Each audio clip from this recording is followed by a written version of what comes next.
They said I'd fail without them. I bought the company they took for granted. I'm Meenal, 32, from Pune. I joined a small tech startup right after college, bright-eyed and stupidly loyal. The founders, 3 childhood friends, treated the place like their personal clubhouse. I was the only woman, the only one who actually worked, and the only one who believed the company could become something real. They believed I was just convenient. Every time I fixed a bug or brought in a client, they'd laugh and say, "Meenal, you're not the backbone. We own this company. You're just our assistant. Stay in your lane." But they never showed up on time, never handled clients professionally, and never delivered what they promised. They dismissed my ideas, mocked my work ethic, and once even said, "However, if you ever leave, we'd replace you in a week." I stayed longer than I should have, because I believed in the dream more than they did.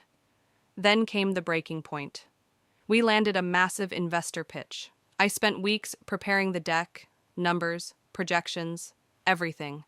The founders partied the night before and arrived late, hungover and unprepared.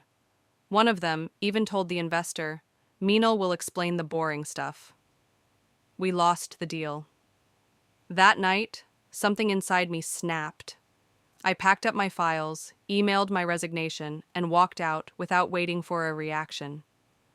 They sent me mocking messages later. "Good luck without us. Let's see how far you get alone. You'll come crawling back." I didn't reply. I built. With my skills, I started a small consulting firm.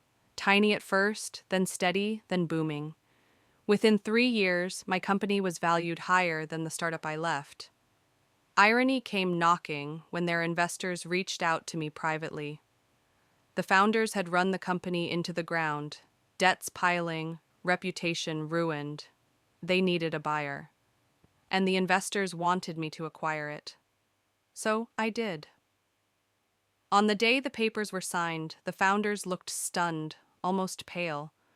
One of them whispered, "Meenal, so you're the buyer?" I smiled, signed the final page, and slid the folder toward them.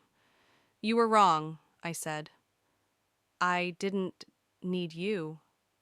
But this company? It definitely needed me." They handed over the keys, silent, defeated.